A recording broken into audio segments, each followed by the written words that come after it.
There's what we say, and then there's what we don't.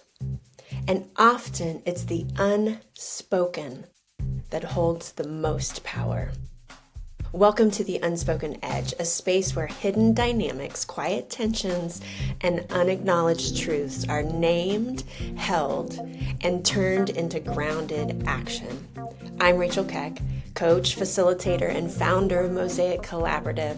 I work with visionary leaders who want growth that's sustainable, relational, and real.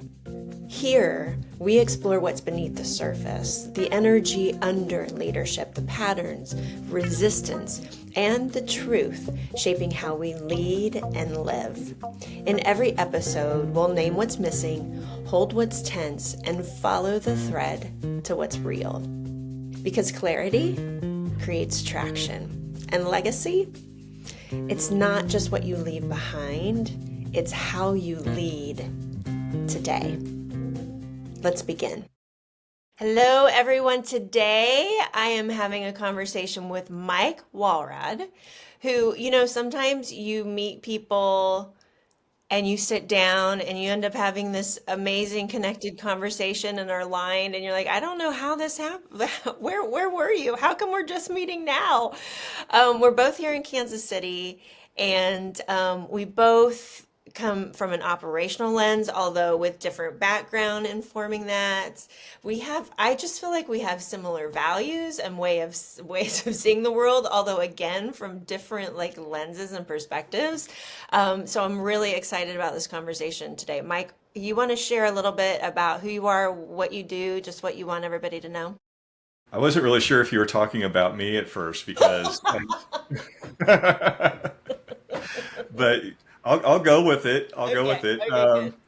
Thanks for having. Thanks, and I echo everything you said. It was, the first time we met, it was great. It's one of those times where conversations, they take a certain amount of time, but in reality, it seems like it was just, a blink of an eye, and all of a sudden the conversation's over. So I echo everything you said. It's been great getting to know you and talking with you, and I appreciate you letting me be on this. And you might regret it at the end, but we'll see how it goes. So yeah, I'm Mike Walrod. I own a consulting business called Insight Business, and I really focus on being a fractional integrator for companies that run EOS, the entrepreneurial operating system. I've been doing consulting for it's been 10 years since I started doing consulting, and I did all kinds of different things in the consulting world, strategic planning, M&A stuff, and all that stuff. I won't, we can get into it as we want to, or if we get bored, we can talk about that stuff. But, over the last couple of years, I've really focused on working with companies that run EOS. I work with companies here in Kansas City and work with companies that are really all across the country. And I've even had some clients that are, overseas. So it's been kind of a fun deal especially over the last few years.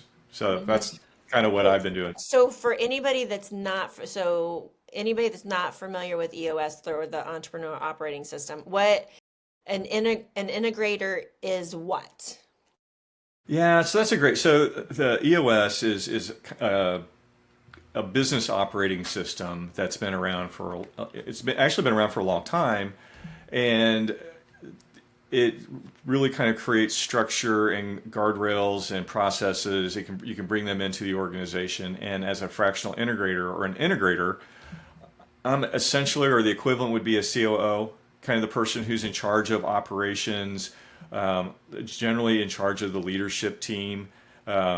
I guess one of the things to call out is usually the owner of the company is the visionary, and they're the person that started the company. Usually they have lots of great ideas. They're involved with big projects, big clients, and they don't necessarily like kind of dealing with all the day-to-day running of the company. And that's where the integrator or the COO comes in. And a fractional integrator, which is what I am, is someone who comes in on interim basis, short-term basis, part-time basis. It's so weird. The word fractional is such a kind of a new thing, that some people it means something to some people and some people.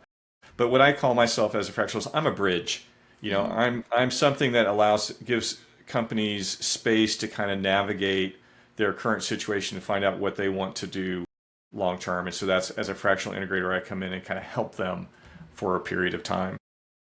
That's so helpful. Yeah, I love the analogy of a bridge. And I mean, if you've listened to the podcast before, you've heard about EOS, but I just from this lens of integrator, I think that's interesting. So, okay, the question I have for you today, Mike, is what's one quiet tension or invisible dynamic that you've been navigating that once it surfaced created unexpected traction or clarity? And it's kind of ironic, the word traction, it actually comes into play in this whole thing. So, like I said before, I've been doing the consulting thing for 10 years, and I've just been kind of flitting around, trying to figure out, what do I want to do? What do I want to specialize in? And, this year it'd be one thing, next year it'd be a different thing. And part of it was driven by, what engagements I could find, what was out there. And so I would do some strategic planning, like on the M&A side, kind of, helping sellers on the sell side, or helping people who are interested in buying kind of navigate that whole process. And then, for a while, the word interim came up, instead of fractional, it started as kind of the interim thing. And so I started doing some interim COO work and interim CEO work. And I was like, it's kind of, I really liked that. And because the engagements were deeper. Not necessarily they were longer, but they were deeper. And by deeper, I mean, I really got to know the leadership team. I really got to know the owner. I really got to know the teams inside the organizations, create relationships, create plans, and then help them execute on those plans. And that I thought was really cool, because before, strategic planning, you come in, you create the plan, you hand it over, and more than likely they don't do anything with it. And then as the interim COO, you actually kind of get in and do stuff. And develop the team and help the owner and all those things. So I thought that was awesome. And then, a few years ago, I got introduced to a company who was running EOS, and I got the opportunity to be a fractional integrator for them. And that was just eye-opening. The fact that the processes were already there, the guidelines were already there, and it worked was fantastic. So I had that engagement. It ended, and I kind of kept flitting around a little bit. But in the bottom, I was just like, I need to focus on something. And wasn't really sure what it was. And so what happened was, back in 2022, I had two engagements at the same time. I was basically a fractional COO and a fractional integrator at the same time. So I kind of had my own A/B testing thing going on. And at the end of both of those engagements, I was like, what? I was the happiest when I was an integrator. And I was like, so what does that mean? And it finally kind of came to me. It's just like, what? EOS it's growing, it's expanding, it's a real need. I was happy doing it. I got a real sense of satisfaction being able to go in and do that with organizations. And so, at the end of 2022, I was like, I'm going to kind of put my stake in the ground, and I'm really just solely going to focus working with companies that run EOS. And as soon as I did that, it was, when you are doing business development and you're creating relationships and networking and things, and you don't have a focus, people really don't know what to talk to you about. And so when I started, working in just the EOS world, it took a while to kind of create those relationships based around that. But, with the discipline and just staying focused on it, it has been the best thing that I've ever done. Mm-hmm. There's a few questions I have. One, though, the biggest thing that just struck me when you were saying that is the courage it takes to focus. Because when you said, I decided I'm only going to work with companies running EOS, I had a pit in my stomach. I mean, as a business owner myself, when you do claim, like, this is the space, these are my parameters, and this is the space, that it can be really scary. I mean, the focus is awesome, but Sure. the courage to be focused is a whole thing in itself. It is, yeah, that's a thing. I talk to people now who are just becoming fractional integrators, and the first thing I tell them is it takes time. It takes time to get the word out, and it takes time to make the relationships. So don't think that you're going to be able to in 30 days just start popping up with new engagements and things like that. It does take time, but as long as you know that and you work on it and you continue to create those relationships, things will start falling into place. And so, it was a hard, and it was probably 6 months of, really hard, business development work, relationship making, working on my craft, making sure I really knew what I was doing. It was a solid 6 months before things started clicking. And even then, it was another 12 months of really hard work Yeah. to kind of keep things going. And I still, once you do it for a year and a half, it's just you're kind of ingrained in you. And so you just keep doing it. So it doesn't feel like the pressure's not there anymore, but the activities are still there. But I tell you, even as scary as it was, just knowing that that's what I could and should focus on Hmm. was I don't know. It kind of took a big weight off my shoulders. Maybe I transitioned the weight from one to the other. Yeah. Trying to figure out the weight of, is this what I want to do, to, all right, how do I do this? Yeah. Um, but it was I was looking forward instead of looking backwards, Yes. and that was really helpful.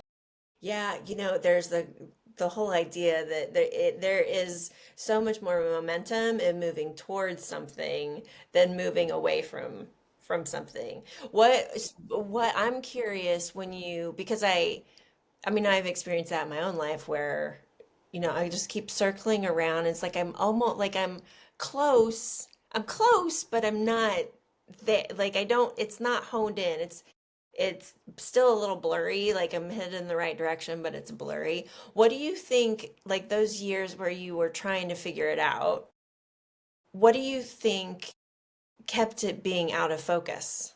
You know, I'll tell you what I don't know if I can really answer that. And if I look back, I can tell you what I did to kind of figure out the EOS thing versus what I didn't do before.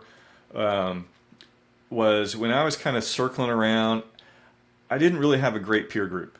And I Mm, really didn't have a great mentor, and I really didn't have a great go-to group of people that would hold me accountable for things. And so what I did when I started kind of thinking about it, like the end of 2022, what I started doing is I started reaching out to people that I trusted and said, "Hey, let me tell you what I'm thinking, and you tell me what you think about what I'm thinking as it applies to me." And I was like, be brutally honest about the opportunity and what you think. So people the whole like, know, and trust list, you have two or three of those that you're just like, man, this person will tell me for sure if it makes sense or not. And so what I did when I was trying to figure out the fractional integrator, is that my focus? I reached out to two or three of those and just said, here's what I'm thinking. What do you think? And so I did that, and I committed to listening to them because I have this great ability to sell myself on anything. me If I too. really want to do it, It I can annoys me convince so myself much. to do it, good or bad, good or bad. It'll be the best thing in the world. And then 6 months later, it's like, why in the world am I doing this? And so I didn't want that to happen again. And so then the other thing that I did shortly after that was join a peer group of different industries, but people who are interested in helping each other grow and hold each other accountable for things. And um, that has been great, and especially for for folks like us who are consultants or solopreneurs or whatever you want to call it, however you want to label us. A lot of times we're on an island because we're by ourselves, which is, ironically very similar to the CEOs and owners and presidents of these organizations. They also feel like they're on an island because they don't have anybody to talk to. But so we're in that same place. And so finding a group that you know and trust that you can talk to is huge. It's absolutely huge. And that really, really helped me out quite a bit. Yeah. Um, I know it is interesting. Oh, something that you said when you were talking about it was you moved from what it was to how you go about doing it. Like once that focus hits, it shifts quickly. I mean, I guess that's why momentum happens, because then you're like, okay, now how are we going to do this? Which is a completely different energy to like Yeah. circling around what it is that you want. And I know what you mean. I mean, I can sell myself pretty well on things too. And I'll just find myself circling and circling. And it does take people reflecting back or asking questions, or I mean, you need some pattern disrupt, I think, Right. because Right. the when you it's circular, right? You're like, gosh, this isn't quite it, but then you keep ending up in the same, it's a loop. You keep looping and looping. And it's that whole thing, and it's very cliche, but it's, if you do what you did, you'll get what you got. Yeah. And so if you don't make a change, you won't change unless it's by luck or happenstance. And I don't want to wait for luck or happenstance. I just didn't want to do that. And so that was, being purposeful about it and kind of making that decision. It has been great. I mean, it's not a slam dunk. I mean, it's still hard work, but it's hard work I love. It's with a group of people in the industry, like in EOS, that are just great people. The clients that I have, it's fun, fulfilling work, and that's why I keep doing it. Yeah. Yeah. What I'm curious, one of the things I was thinking about when you were sharing too was just, I mean, experimentation in both parts, right? The what part where you're circling around and trying, like, just kind of it's like throwing noodles on the wall and seeing what stays. Like, does this feel right? I mean, and what I tend to do is like put out something and like, what's the feedback I'm getting? Kind of like what you're saying, input. Like on StrengthsFinder, input is my number one strength, which I'm always irritated. That seems such like a lame number one strength, but what I mean, I maximize that, um, but I mean, like putting it out and seeing what comes back, and willing to try different. I mean, so I'm curious, was experimentation heavy on the what side and less on the how side, or were you experimenting on both sides, and what was that like? Yeah, I don't think it was the what side seemed to kind of really fall into place once I was when I did that A/B test when I was kind of the fractional integrator and the fractional COO. It really there was just a lot of clarity there on what I liked, what made me happy. And part of that was the cool thing about EOS is they've already created the wheel. A lot of times when you're a fractional COO, you go in and you have to create a lot of processes and things. And I was just like, that's just a lot of energy. And so if I can use that energy in just implementing the proven processes for EOS, so that whole thing, I was just like, this is great. This is my roadmap, my blueprint, whatever you want to call it. I can go into an organization that is ready for it and it works, and I just have to execute and help them execute. To me, the how was probably the little bit harder because, historically, I'm just not the best at business development. And so I was like, all right, how do I do this and, get clients and get engagements sustained? Right. Because, what I would do is I would get a client and it's like, all right, great, I got a client. And then I wouldn't do any business development for 6 months. Well, I got that client. And then all of a sudden I'm back in the Sahara. Yeah. Like I don't have anything. So then I got to go do business. And I was just like, I don't want to do that anymore. I just don't want to do that. I want to have some kind of a funnel or pipeline or whatever you call it of just consistent engagements over the rest of my career. And so initially I was kind of like took a hard look at myself and I was like, all right, what are you going to do differently? You've been doing this for like 8 years, where you kind of do this roller coaster of clients, no clients, clients, no clients. I was like, so what are you going to do differently? And I was like, well, I need to join some organization that will help me get clients. And because I just know left to my own devices right now, I just don't have a good answer to that. And so I joined an organization in early 2023 who, did a lot of that. They provide, a lot of back office. They would provide leads, allowed me to perfect my craft and focus on the engagements and not on the finding. And that was huge because it solved that big problem that I had. And then while I was with them for 2 years, I kind of got, I was able to build my own funnel and my own pipeline and learn a lot. And then I was able to come back and it's like, all right, now I feel comfortable going back on my own. And so earlier this year, I jumped back out on my own. And it's been, the 2 years I was with them, it was great. The 8 months I've been on my own is been even better. Just because I have more flexibility. I'm again my own person, and it's just, it's working now. The things that I was not very good at, I'm still not great at, but I've kind of figured out a way to be okay at it, and so it's been fun. Well, what I hear you talking about there too is the framework, which is why I mean, why I love EOS and really, I mean, there's a lot of great frameworks that, different things work for different people and different organizations. And I think coming in any of these roles, any of these higher level roles and having to create the framework is so exhausting. It Or is. when like EOS, I mean, to me, EOS is there's some flexibility in it, and also there's a very clear framework that's Right. easy to work from. But what Yeah. I heard you talking about for yourself is just how you've also the awareness you've had about yourself and creating frameworks that work for you. Uh, is huge. I mean, outside of EOS, it's like, okay, I know these are my limitations. How do I work with them? You also said sustainably. How do I work with these limitations I inherently bring sustainably? And instead of like beating yourself up about it, you put some structure in place for yourself. You got support and you put structure in place. Well, trust me, I beat myself up quite a bit about it, but That inner critic gets us all, but I yeah. mean, you responded well.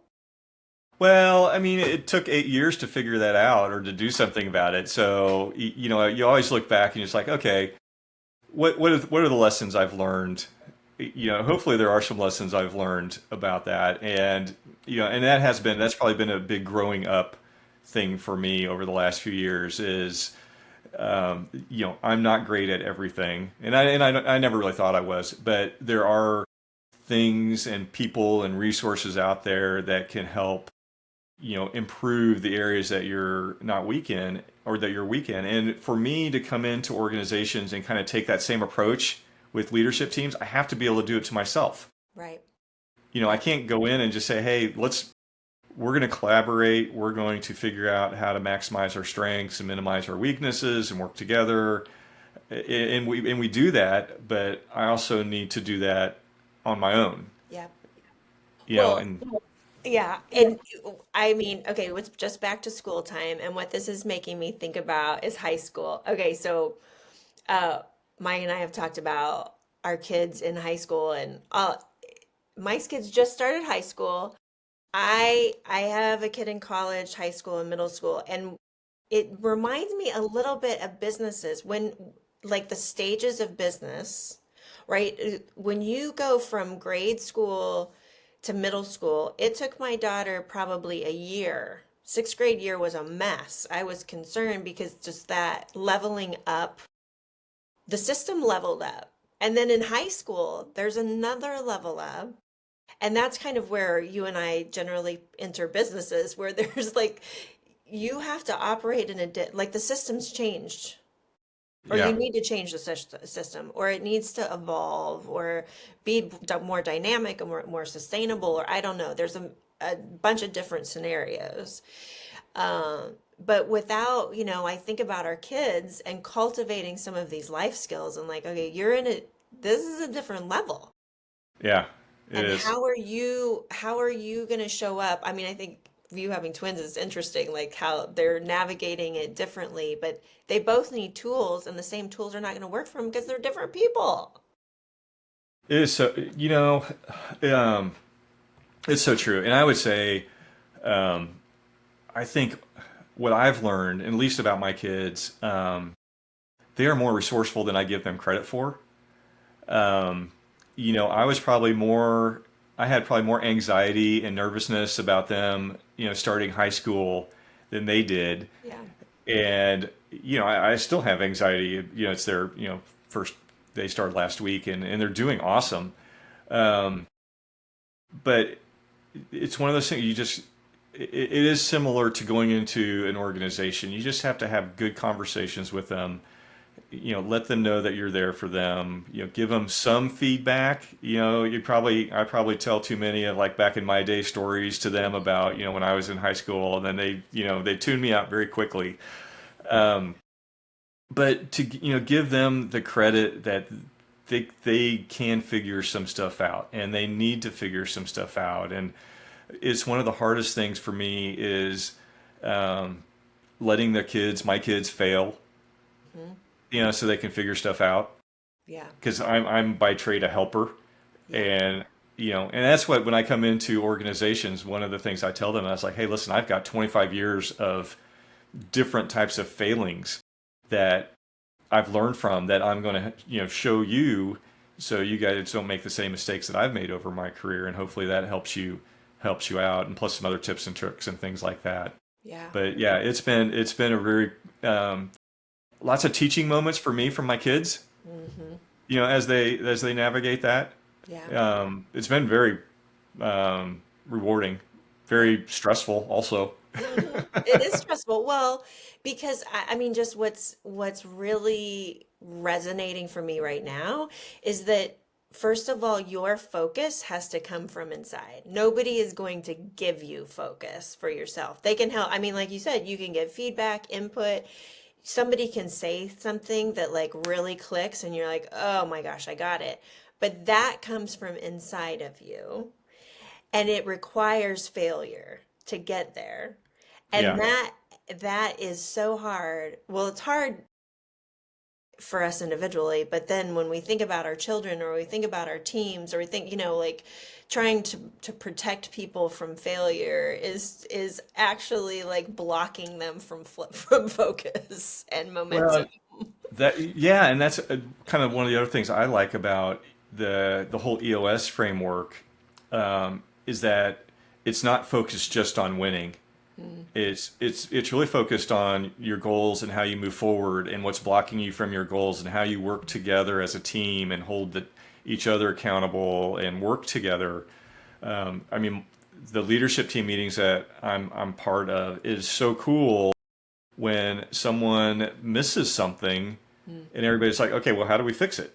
yeah, Instead of throwing daggers, yeah, it's just like, so what do we learn? How do we fix it? Let's move forward, and then on to the next topic. And I was like, this is exactly how we move ahead, as opposed to, the blame part. yeah, It just doesn't work. Or at yeah. least I don't like being part of that type of an organization. Yeah, it's proactivity. I mean, it's the difference between reactive and proactive, which really, I mean, it starts with how we engage, uh, you know, life. And Right. Right. all right, I love this. Anything else that you want to say? Anything else you want to add to this before we wrap up? Um, I'm trying to think. It's always just fun having these types of conversations. You know, it's like our last conversation. It hopefully, maybe for us it kind of went by real fast, and hopefully the people who are listening or watching are just like, oh my gosh. Hopefully that's not the case. But I always enjoy talking about these things. I do too. I do too. Well, tell everybody where they can find you. So you can find me on LinkedIn at Mike Walrod is my username. There's not a lot of Mike Walrods running around, the city or the state. Mike at insightbusiness.com is my email, and Insight is spelled INCITE. And then I actually host a monthly coffee, in Midtown, that for anybody who's interested in EOS, running EOS. It's usually the third or fourth Thursday of every month. Hour and a half of talking about EOS, running an L10. It's a lot of fun if anybody ever has any interest. Awesome. Thank you so much for Thank being you, on. Rachel. I appreciate it. Our guests bring such clarity and depth. If you want to explore more of their work, you'll find links in the show notes. And thank you, listener, for joining me on the Unspoken Edge, the place where we name what's missing so you can lead from what matters. If something resonated with you today, share this episode with a friend or a colleague. Leave a review or subscribe so you don't miss what's next. And if you're navigating unseen tensions in your leadership or culture, let's connect. You'll find me at mosaiccollaborative.com, because legacy isn't a final chapter. It's what you live into, one conversation at a time.